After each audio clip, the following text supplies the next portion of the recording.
Ce journal vous est offert par le FPI, Fonds des promotions de l'industrie, votre partenaire privilégié pour la réussite de vos projets.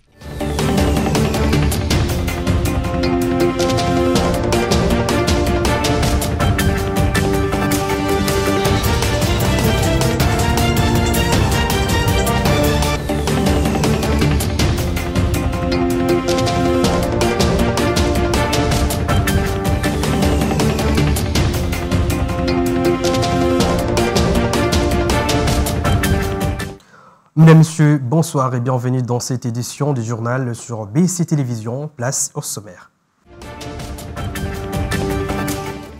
Les conseils de paix et de sécurité de l'Union africaine est en préparation d'une réunion virtuelle pour les 15 juillet prochain. La situation sécuritaire dans la partie est de la République démocratique du Congo sera au centre des discussions. Les violents ne s'accordent pas au sein du parti présidentiel UDPS entre Augustin Kabouya et Eteni Longondo. Vous suivrez dans ce journal quelques réactions qui fusent de partout à ce sujet. Et enfin, élection présidentielle aux États-Unis d'Amérique. Je reste dans la course jusqu'au bout. Joe Biden refuse de se retirer pour le moment. Les détails dans cette édition. Mesdames, Messieurs, bonsoir. Dans le but de maîtriser l'inflation et de stabiliser la monnaie nationale, des mesures courageuses sont envisagées par le comité conjoncture économique en étroite collaboration entre la Banque centrale du Congo et les gouvernements souminois. C'est une annonce faite le mercredi 3 juillet 2024 lors d'une réunion présidée par la première ministre que le Fonds monétaire international a approuvé la dernière revue du programme économique. Ginette Fika. Une première dans l'histoire depuis l'adhésion de la République démocratique du Congo au Fonds monétaire international, l'approbation par les FMI de la 6e et dernière revue du programme économique de la RDC. Cette nouvelle tombe le même jour de la première réunion des comités de conjoncture économique présidée par la première ministre Judith Suminwa Tuluka, a dit le vice-premier ministre, ministre de l'économie nationale, Daniel Mukoko. Au moment même où nous nous réunissions, le conseil d'administration du Fonds monétaire international a approuvé la 6e revue du programme macroéconomique qui a été mise en œuvre par le gouvernement pendant 3 ans avec l'accompagnement financier et technique du Fonds monétaire international. Il est important de souligner que dans l'histoire économique de ce pays, ce sera la première fois qu'un gouvernement aura été jusqu'au terme d'un programme avec le Fonds monétaire international. Il ressort de cette réunion l'annonce dans quelques jours de mesures encourageuses prises pour diminuer les coûts du panier de la ménagère. Une première recommandation a été prise par le comité de conjoncture économique demandant à Monsieur le ministre des Finances et à Monsieur le ministre du Budget de nous présenter la situation à jour, à fin juin 2024, la situation des finances publiques de la manière la plus exacte possible, la situation de l'endettement. Le comité de conjoncture économique a exprimé sa détermination à faire preuve de courage politique pour que les mesures essentielles soient prises tant du côté budgétaire que du côté monétaire, en pleine coordination entre le gouvernement et la Banque centrale du Congo. Fait échapper des recettes publiques au Trésor, cependant, le gouvernement prend en charge cette question, a déclaré en outre le vice-premier ministre en charge de l'économie nationale, Daniel Mukoko. Une délégation de la Commission nationale des droits de l'homme, CNDH, a été reçue à la primature de la République démocratique du Congo le mercredi 3 juillet 2024 à Kinshasa par la chef du gouvernement congolais, Judith Suminwa Tuluka. La saisine des instances judiciaires internationales face aux violations des droits de l'homme en République démocratique du Congo a été évoquée au cours de leurs échanges. Suivez. La République démocratique du Congo s'enfonce dans une crise humanitaire toujours plus alarmante. Guerre dans l'est du pays, inondations, épidémie de choléra. Ces multiples crises ont abouti à ce que plus d'un quart des Congolais ne parviennent plus à manger à leur faim. Chaque jour qui passe, les nombres de déplacés se multiplient. C'est face à cette situation qu'une délégation de la Commission nationale des droits de l'homme, conduite par son président Paul Sambou, a été reçue par la chef du gouvernement, Judith Suminwa Tuluka. Cette rencontre, qui intervient après les séjours de la première ministre à l'est du pays, était une occasion pour elle d'alerter la CNDH sur les cas de violation massive des droits de l'homme dans cette partie du pays pour des solutions idoines. La CNDH s'engage à saisir les instances internationales pour la dénonciation des violations des droits de l'homme. Cette situation de la RDC impacte sur les questions des droits de l'homme, sur les questions de valeur des dignités humaines, avec tout ce que nous déplorons à l'est du pays où notre pays, la RDC, est attaqué. Par ailleurs, le numéro 1 de cette institution d'appui à la démocratie a également fait part à la chef du gouvernement des difficultés auxquelles son institution est confrontée. La chef du gouvernement a promis de s'impliquer pour permettre à la CNDH de bien remplir sa mission.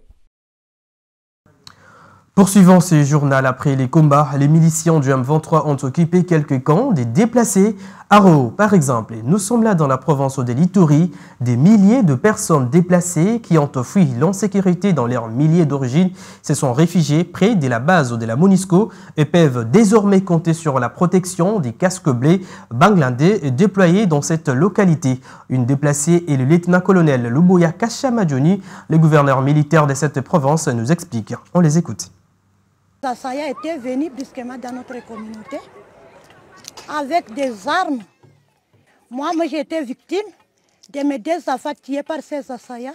Alors cela nous a poussé à venir ici. Donc toutes nos choses ont été pillées, nos bêtes pillées, nos habits pillés. Ça me donne de larmes quand je pense à cela. Ça me donne beaucoup de larmes. Nous espérons que la guerre prenne fin, que nous puissions cohabiter pacifiquement avec nos frères et nos sœurs. C'est ça notre recommandation. Si nous avons aujourd'hui, nous sommes arrivés, n'est-ce pas, à mettre la sécurité dans ce domaine-là, vers Boulé, Drodro, où nous avions des morts presque chaque jour. C'est tout simplement parce que nous travaillons conjointement avec les forces de la MONUSCO. Et nous coordonnons ensemble, nous collaborons ensemble. Et aujourd'hui, ça fait plus d'une année où on n'a pas eu ces attaques-là des groupes armés. Parlons politique à présent. Le mécontentement de l'ancien ministre de la Santé publique et cadre influent de l'IDPS, Eteni Longondo, exprimé à travers une correspondance adressée à Augustin Kabouya et une vidéo devenue virale dénonçant les dysfonctionnements internes du parti et suscite de vives tensions au sein de cette formation politique présidentielle. Les réactions fusent de partout. Quant à ce, Isaac Bopima nous en dit plus. Animé d'esprit révolutionnaire, Eteni Longondo, l'un des cadres de l'UDPS, continue d'appeler à la restructuration de ses partis présidentiels à travers un congrès. Dans un brûlot adressé dernièrement au secrétaire général Augustin Kabouya, l'ancien ministre de la Santé publique a souligné tout haut que le parti va mal. En outre, Longondo est allé loin en convoquant un meeting à la place Sainte-Thérèse Angili. Face à cela, la réaction d'Augustin Kabouya ne s'est pas fait attendre. Nayoki botangi de konabiso Eteni ngana koyebisa bino ke bolexata na bino kunate c'est un innocent au babemisi munduki me ayebi objectif ya munduki wanate, c'est un innocent. IDPS viva, même entourage naye nazana information nyonso aza hotel ya mukanda wanate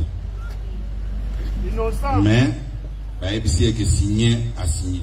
À cause de cette action d'Eteni Longondo, la colère et la consternation se sont emparés des combattants dans différents états-majors de ce parti.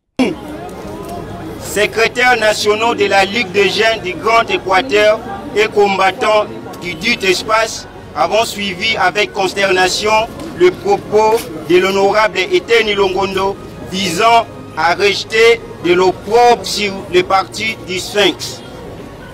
Au moment où l'attention de tous les Congolais est tournée vers l'est du pays. Cependant, cet acte de l'ancien ministre de la Santé publique est soutenu par certains militants. Soulignant par ailleurs que si le député national Eteni Longondo critique l'organisation interne de l'UDPS, la présentant comme faible et mal structurée, les résultats électoraux récents montrent une nette progression du parti sous la direction d'Augustin Kabouya, passant de 32 à 150 députés nationaux et de 0 à 40 sénateurs. Une réunion virtuelle ministérielle du Conseil de paix et de sécurité de l'Union africaine est en cours et aura lieu le 15 juillet prochain. Au menu de cette réunion, les rôles de la médiation et des réconciliations dans les règlements du conflit entre la République démocratique du Congo et le Rwanda, les processus de Luanda et de Nairobi sera également évoqué. Suivez. Sous la présidence de l'Angola qui, depuis le 1er juillet dernier, avait pris pour un mois la tête de l'organe décisionnel de l'Union africaine pour la prévention, la gestion et les règlements des conflits, qui constitue une réaction rapide et efficace aux situations des conflits et des crises en Afrique. La réunion ministérielle du Conseil de paix et de sécurité prévue pour ce 15 juillet prochain va se pencher sur la situation sécuritaire qui traverse la République démocratique du Congo, les rôles de la médiation et de la réconciliation dans les règlements du conflit. Concrètement, il s'agira d'évaluer la situation dans l'est de la RDC où l'armée rwandaise et le rebelle du M23 gagnent du terrain, et éventuellement encourager les deux parties à reprendre les dialogues. Pour rappel, la semaine dernière, le président João Lourenço avait annoncé la convention prochaine de la rencontre entre le président Félix Tshisekedi et Paul Kagame. Et celle-ci devrait être précédée par une réunion des ministres des Affaires étrangères. Prenons cette information en bref. 25 militaires des forces armées de la République démocratique du Congo déployés sur front nord dans la guerre contre les M23 en province du Nord Kivu ont été condamnés à la peine de mort le mercredi 3 juillet 2024 par le tribunal militaire garnison de Butembo pour fuite devant l'ennemi. Un soldat parmi le prévenu a été condamné à 10 ans de servitude pénale principale pour vol qualifié alors que 4 autres femmes épouses des militaires ont été libérées car leurs implications n'ont pas été éprouvées par le tribunal. Des incendies d'une rare violence ont éclaté le mercredi 3 juillet à Bukavu, au quartier Nyalukemba. Nous sommes là dans la commune d'Ibanda. Les flammes attisées par un vent violent ont dévasté de dizaines de maisons sur l'avenue Irambo et Albert Kayombo, réduisant en cendres les biens de plusieurs ménages. Notons que l'origine de ces incendies reste encore indéterminée, bien que des témoins affirment avoir vu des étincelles provenant des câbles électriques défaillants. Malheureusement, ces incendies ne sont pas une nouveauté à Bukavu. Et à l'occasion du 64e anniversaire de l'indépendance que la République démocratique du Congo venait de fêter, le chef de l'État Félix Tshisekedi a fait savoir l'importance d'augmenter le budget de l'armée à cause des agressions à répétition qui subit la partie est du pays infligée par les M23. Il a instruit le gouvernement d'investir a priori 5% du budget national dans l'armée en vue d'assurer sa montée en puissance. Le chef de l'État l'a révélé lors de son discours adressé à la nation. Patricia Bomolo. Le président Félix Tshisekedi a montré l'importance de son nouvel engagement à protéger le territoire national avec plus d'efforts, je cite, « Prenant donc la mesure de l'héritage de notre indépendance, nous augmentons sensiblement les moyens de défense et de sécurité pour protéger avec plus d'efficacité nos frontières et populations. » Il a en outre remercié et exprimé son respect à l'endroit des vaillants qui se trouvent au front pour défendre le pays et a demandé à tout compatriote de s'unir autour de ces hommes en uniforme en vue de promouvoir la paix. Dans un autre registre, le président congolais a renouvelé l'engagement de son exécutif à traiter ce dossier avec tout le sérieux possible, d'où l'instruction de consacrer le 20% du budget national à l'armée pour leur permettre de faire encore plus que ce qu'ils font déjà à l'est de la République démocratique du Congo. Pour rappel, le Rwanda continue d'agresser la RDC et cette décision est à la base d'un déplacement massif de la population vers d'autres régions. La rentrée scolaire 2024-2025 s'annonce tumultueuse en République démocratique du Congo. Dans une déclaration faite le mercredi, l'intersyndicale des syndicats du ministère de l'Éducation nationale et Nouvelle Citoyenneté est montée au créneau pour dénoncer les non-respects des engagements par le gouvernement en rapport avec le procès-verbal des accords d'Ebibois. Suivez. Après examen minutieux des accords, il se dégage les constats désastreux ci-après. Premièrement, le gouvernement de la République n'a réalisé en termes relatifs que 0,06% de ses engagements convenus avec les bancs syndicales. A. S'agissant du volet secrétariat général, sur 7 772 millions de francs congolais convenus, le gouvernement de la République n'a octroyé que 666 667 francs congolais. Cette situation est à la base des grondes et des manifestations au niveau des services centraux du ministère de l'Éducation nationale et Nouvelle Citoyenneté. B. Quant aux engagements du gouvernement de la République pour le maintien des climats sociaux durables cette année scolaire 2023-2024, il a été convenu que l'enveloppe mensuelle de 30 225 775 000 francs congolais soit allouée aux enseignants debout et assis. Malheureusement, une modique allocation de 2 100 millions de francs congolais seulement a été obtenue, pérennisant ainsi l'enseignant dans un état perpétuel de misère et d'inquiétude. C. Enfin, sur les 2 475 millions de francs congolais attendus, le gouvernement n'a donné que 200 millions comme enveloppe mensuelle aux inspecteurs qui espéraient voir leur situation salariale améliorée. Et à l'international, le président démocrate Joe Biden a écarté le mercredi l'idée de mettre fin à sa campagne électorale pour l'élection présidentielle de novembre prochain et a insisté à rassurant des élus démocrates du Congrès sur sa capacité à gouverner après l'inquiétude provoquée par son débat raté face à son rival républicain Donald Trump la semaine dernière. Suivez les sondages dans cet élément de nos confrères d'Africa News. Pas question de jeter l'éponge. Joe Biden a annoncé qu'il refusait de se retirer de la course présidentielle de 2024. Le président américain est sous pression depuis sa mauvaise performance lors de son débat contre Donald Trump la semaine dernière. D'après un récent sondage, un tiers des démocrates estiment que Joe Biden serait trop âgé pour se représenter. Je me sens paniqué. Je reste allongé dans mon lit la nuit et j'ai peur. Je ne pense pas que Joe Biden soit la meilleure personne pour se présenter à cette élection. Je ne sais pas qui serait le meilleur, mais je ne fais pas confiance à Joe Biden pour gagner cette élection. Et cela me fait très peur. Mercredi, Joe Biden a rencontré 24 gouverneurs démocrates. Plusieurs ont déclaré après la réunion que le président était en bonne santé. Oui, il est qualifié pour être président. Il le fait depuis 3 ans et demi, dans des circonstances difficiles. Personne ne nie que sa performance de jeudi soir était mauvaise. Mais cela n'affecte pas ses performances en tant que président. Selon le New York Times, Biden aurait confié à ses proches alliés qu'il n'avait que quelques jours pour convaincre les électeurs et son parti de sa capacité à exercer ses fonctions. S'il n'y parvient pas, sa candidature pourrait être remise en question. Mesdames et messieurs, ce journal est terminé. Place à présent au rappel des principaux titres. Le Conseil de paix et de sécurité de l'Union africaine est en préparation d'une réunion virtuelle pour le 15 juillet prochain. La situation sécuritaire dans la partie est de la RDC sera au centre des discussions. Les violents ne s'accordent pas au sein du parti présidentiel UDPS entre Augustin Kabouya et Eteni Longondo. Dans ce journal, vous avez suivi quelques réactions qui fusent de partout.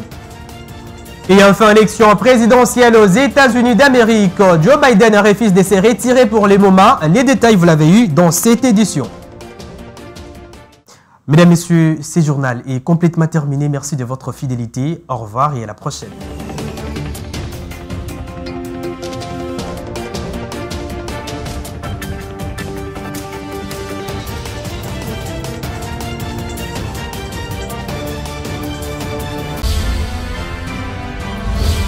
journal vous a été offert par le FPI, Fonds des promotions de l'industrie, votre partenaire privilégié pour la réussite de vos projets.